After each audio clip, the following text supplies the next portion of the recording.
Hi, and thank you for listening in on this webinar entitled RTI Integrity Framework, a tool for monitoring and evaluating RTI implementation.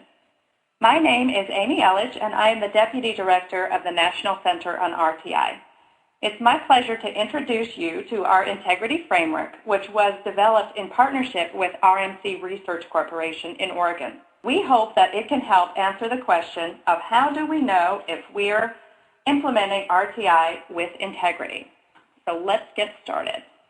What is the RTI Integrity Framework?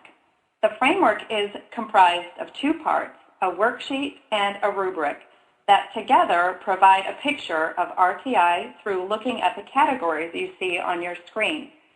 General information about RTI, the use of screening, the use of a primary level of prevention, a secondary level prevention, tertiary level prevention, the use of progress monitoring, the use of database decision-making, as well as overarching factors such as the focus, the leadership, staffing, etc.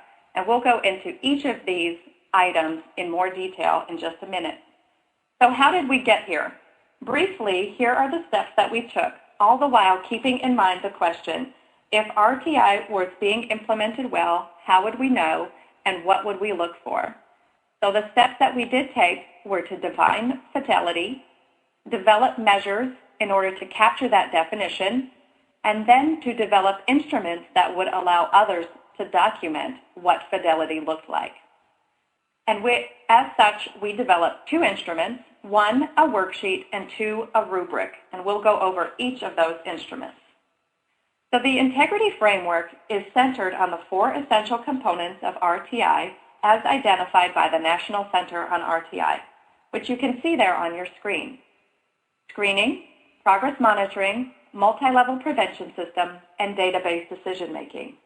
If you're not familiar with these essential components, you can check out a document we've produced. You can find it on our website. It's entitled Essential Components of RTI, a closer look at response to intervention, which will explain each of the components in more detail. So as I mentioned, the RTI Integrity Framework is made up of two fidelity instruments. One, the Integrity Worksheet, and two, the Integrity Rubric. The Integrity Framework Worksheet is intended for use by RTI coordinators or other evaluators with extensive RTI experience who would be qualified to make judgments and ratings about what they see and hear about RTI implementation.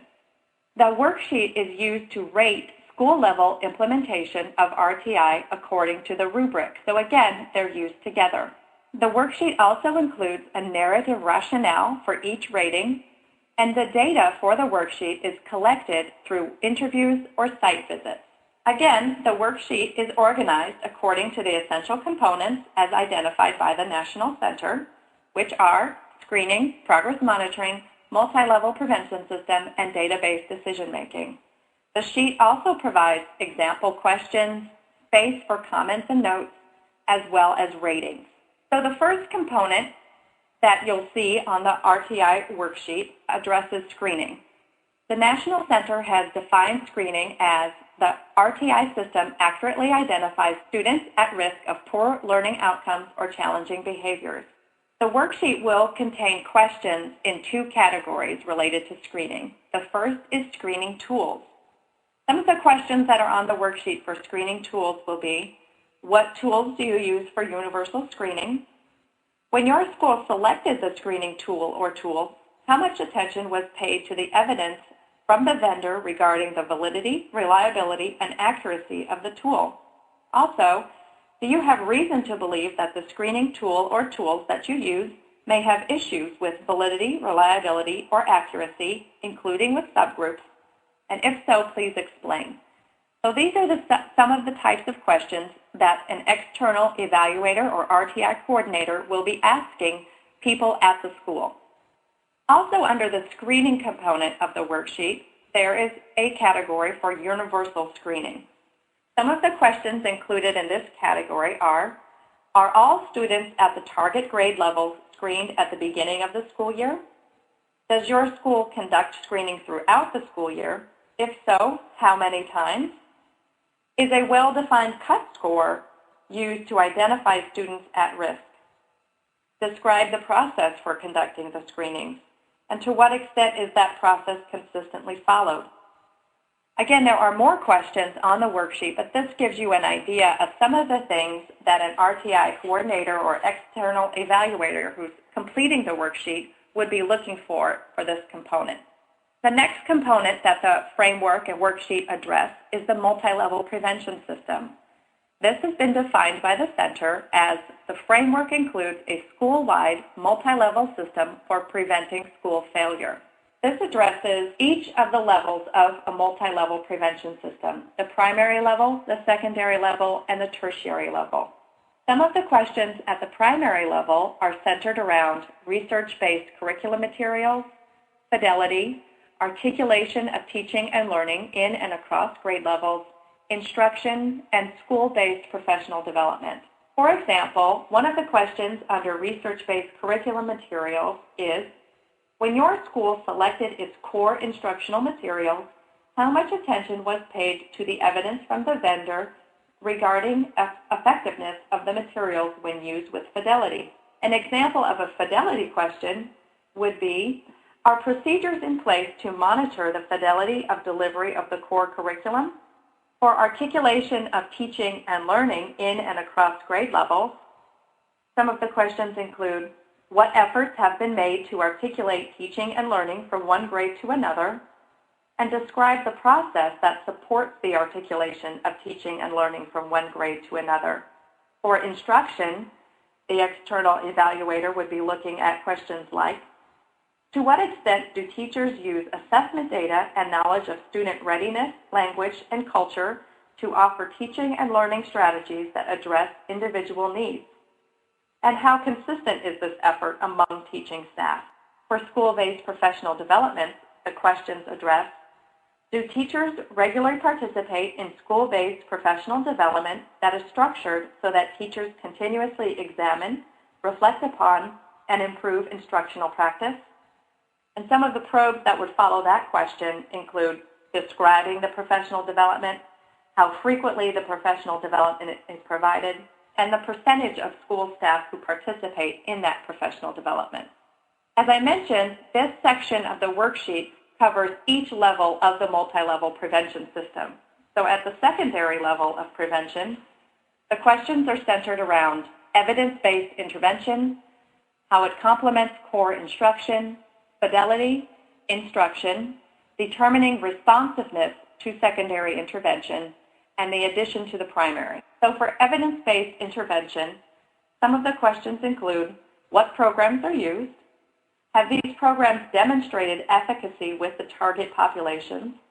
For example, has research shown that the interventions positively impact student achievement?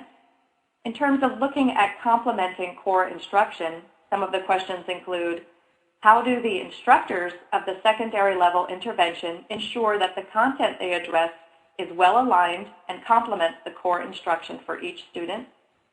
And how are foundational skills that support core instruction incorporated into secondary level intervention? In terms of fidelity, the questions are looking at how the instructors of the secondary level intervention ensure that the content they address is well aligned and complements the core instruction for each student, and how are foundational skills that support core instruction incorporated into secondary level intervention. In terms of determining responsiveness, the questions include, are the decisions about whether or not a student is responding to secondary level interventions based on progress monitoring data? Are the decisions made based on the slope of a student's progress or on the student's final status at the end of secondary level prevention?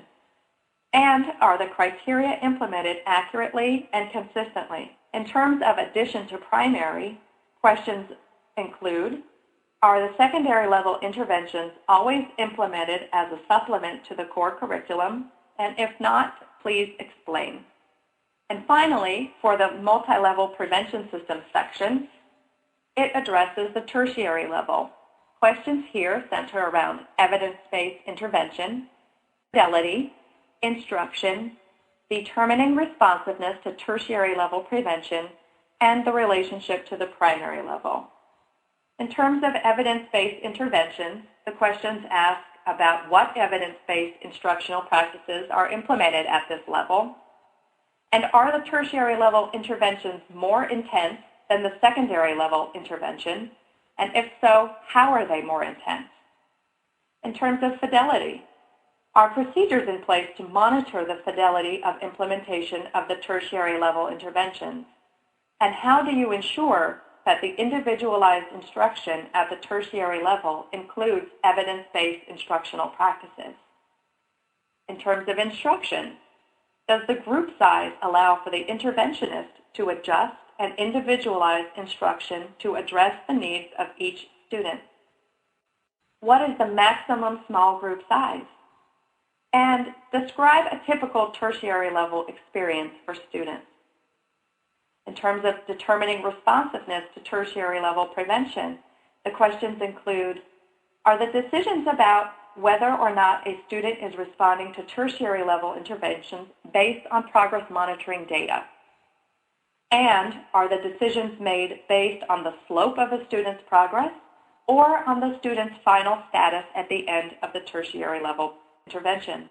Questions here include, are the tertiary level interventions always implemented as a supplement to the core curriculum, or do the tertiary level interventions replace the core curriculum for some students? And how do you ensure that meaningful connections exist between the tertiary level intervention and the core curriculum?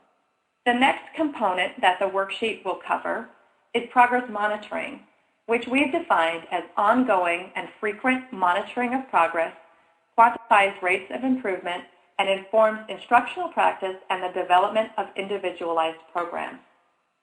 Here, the questions are divided into two categories. One, progress monitoring tools, and monitoring progress. In terms of progress monitoring tools, some of the questions include, what tools are used for progress monitoring? How many alternate forms of equal difficulty are available? And when your school selected these tools, how much attention was paid to the evidence from the vendor regarding the validity, the reliability, and the accuracy of the tool or tools? And does your school have documentation from the vendor that these tools have been shown to be valid, reliable, and accurate, including when used with subgroups? In terms of monitoring progress, the questions include, how often is the progress of students monitored at the secondary level? How often is the progress of students monitored at the tertiary level? Is progress monitoring conducted frequently enough to show a trend in academic or behavioral development over time? And describe the process used for monitoring progress. The next component addressed in the worksheet is database decision-making, which we've defined as database decision-making processes are used to inform instruction, movement within the multi-level system, and disability identification in accordance with your state law. There is only one category under this, and it's the decision-making process. Some of the questions here are describe how decisions are made to move students between levels, who is involved in this decision-making, what data are used to inform these decisions, and how are they used, what criteria and guidelines are used for making these decisions, do you have any reason to believe that the decision-making process may be subject to bias or inappropriate influence, and are consistent decision-making rules used with all students? The last section of the worksheet deals with overarching factors, or factors that relate to the entire RTI framework. Some of these include a prevention focus. To what extent do you believe the teaching staff views the purpose of RTI as primarily to prevent students from having academic and/or behavioral problems? And what portion of the teaching staff view RTI as primarily a means for special education identification? In the leadership category, some questions include, to what extent do the actions taken and decisions made by district administrators improve the effectiveness of the RTI framework at your school? And to what extent do the actions taken and decisions made by school administrators improve the effectiveness of the RTI framework at your school? Also, does your school have a designated person who oversees and manages RTI implementation? So in terms of culturally and linguistically responsive, what efforts have been made to ensure that core instruction and secondary and tertiary level interventions take into account cultural, linguistic, and socioeconomic factors for students? In terms of parents, communicating with and involving them in the RTI process, some of the questions here address: how are parents of students at the secondary or tertiary level kept informed of the progress of their child? How are parents involved in decision-making regarding the participation of their child in secondary or tertiary levels of prevention? So the hope here is, in this overarching factors section, is that actually a lot of the questions of this section can be applied to any implementation of any initiative that is taking place at a school. So just general good things to keep in mind when implementing anything new. So let's take a look at the tools themselves. Here you see the first page of the RTI Framework Integrity Worksheet. Information here about the school level implementation should be collected through interviews with school personnel and through observations and document review. Because this is such a large amount of information and the questions are so detailed, we suggest notifying sites ahead of time what would be helpful to have on hand during the interviews and any documents or other things that the evaluator might find helpful in answering, making notes about each of these questions and components. And after all of the information has been collected, the evaluator would use their notes and the RTI Essential Components Integrity Rubric, which we'll see in just a minute, to rate the school on each item. So here you can see on the screen, this shows just the first part of the worksheet, which addresses screening, and just the first section of the screening, which addressed screening tools. In that second column, you see the questions that I reviewed a couple of slides ago. And then you see a column for the rating, as well as a column for rationale. So in the rating column, that is where the rubric comes into play.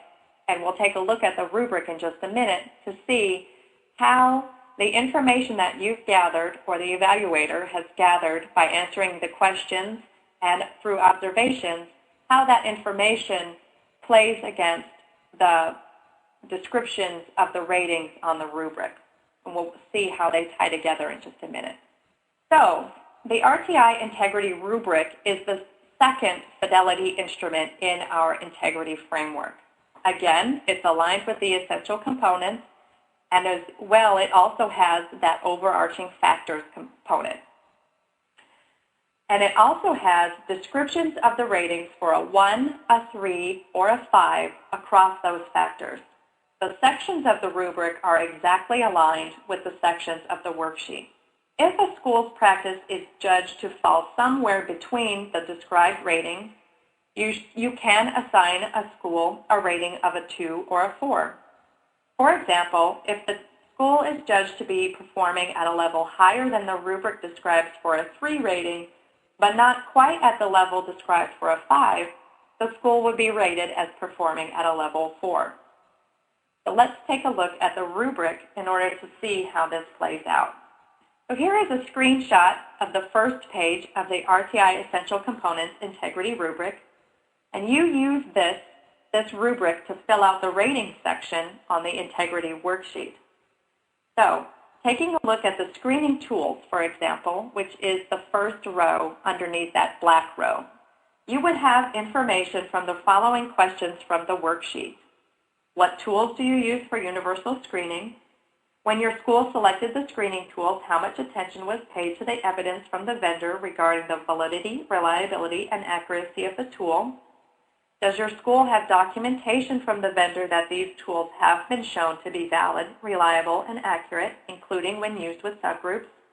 And do you have reason to believe that the screening tools you use may have issues with validity, reliability, or accuracy, including when used with subgroups? And if so, please explain. So you would use the answers to these questions, as well as any other notes you might have from a document review or from an observation that you have to give the school a rating on screening tools. And so based on the answers that you have, you would select whether the school is performing at a 1, a 3, or a 5, or if it's in between, a 2 or a 4, and then you would go back to the RTI Essential Components Integrity Worksheet and circle or fill in the rating for the school on that particular factor. So we think that the benefits of the Integrity Framework are several. We think that it provides data that can be useful for improving the effectiveness of the RTI system in schools. It can also be used to describe how schools are implementing RTI. The data supports both the formative and summative evaluation aspects of evaluating an RTI framework. And we hope that data from the tool will better enable the state or the district to provide targeted services and professional development to address specific needs that are revealed by the data. So where can I find these tools? Well, both the worksheet and the rubric are available on the NCRTI website, which you see there on your screen, www.rti4success.org. And both of these tools are completely free to use as we are a federally funded center. So I'm going to walk you through how to find them on our site.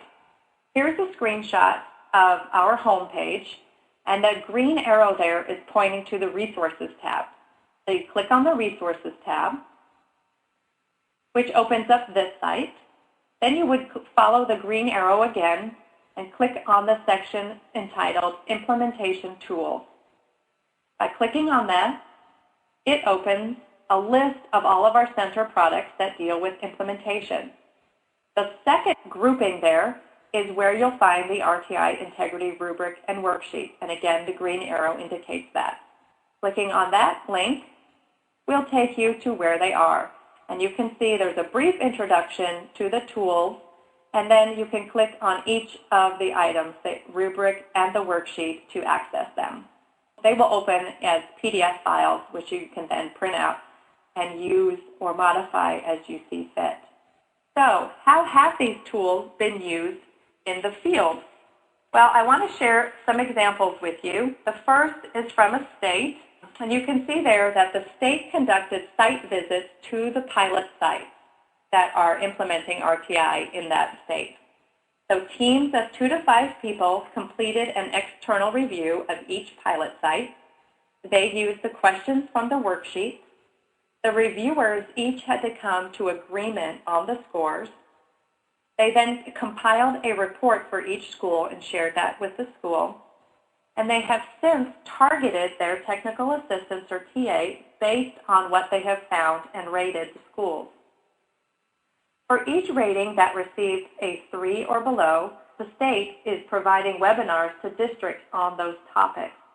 The districts will then in turn give assistance to the schools. And each webinar contains information about the topic and also features resources that are available on the topic, both within the state and external to the site. So here they had external reviewers complete that worksheet, share the results with the pilot sites, and now the state is using those ratings to provide targeted assistance to the districts, who then in turn provide assistance to the schools. The second state I want to talk to you about uses capacity building coaches to train sites. In this particular state, capacity building coaches have been trained on how to use the worksheet and rubric. Then the coaches in turn offered training to their pilot sites who are implementing RTI. As part of that training and ongoing use, they've held group discussions on the rubric elements, where they are on each element, how they can be improved. And for going forward, the pilot sites and other sites as well are looking to do more advanced trainings. And in order for them to be able to be eligible to attend these trainings, the sites must have an external evaluator complete the rubric and worksheet before attending these trainings. So during the trainings, they will use the findings from the worksheet to structure the discussions and the topics that those trainings focus on. So they need to have homework, if you will, brought with them to these more advanced trainings. The last example I want to talk to you about comes from a state who is using it in 2 large urban districts. So teams of 4 external evaluators and an SEA staff person conducted a 2 to 3 hour interview with each building RTI team. They did the structured interview with 28 items, and in this case, they used a modified version of the worksheet. They broke down the notes section to include also recommendations, and then they also took each component and each factor and talked about reading and math individually, because they have found that some of the implementation across the 2 content areas varies, and they wanted to give more detailed information relating to how each of those content areas were being implemented in the RTI framework. So they were scored against the specific language and definitions listed in the rubric. When in doubt, they actually rounded the scores down. Just as we suggest, they did use scores of a 2 or a 4 when the implementation did not exactly match the definitions of a 1, 3, or a 5. The scores were then averaged across the implementation area. Any components that they found were not in place scored a 1, and they used the ratings to give targeted feedback as well as the scores. They made specific recommendations to each of the sites, identifying their areas of strength and challenges. These took place using 2 interviewers. They both took detailed notes, and they had to discuss the items following the interview. They scored each item independently following the discussion of the items, and in this case, they required an agreement within 1. If the discrepancy was greater than 1, the reviewers discussed and then had to come to an agreement on a score. So I hope that this webinar gives you an introduction to the RTI Integrity Framework. I want to thank you again for listening in. And if you have any questions about the Integrity Rubric or Worksheet, I hope you'll join our follow-up live chat or send any questions you might have to rtiwebinars@air.org.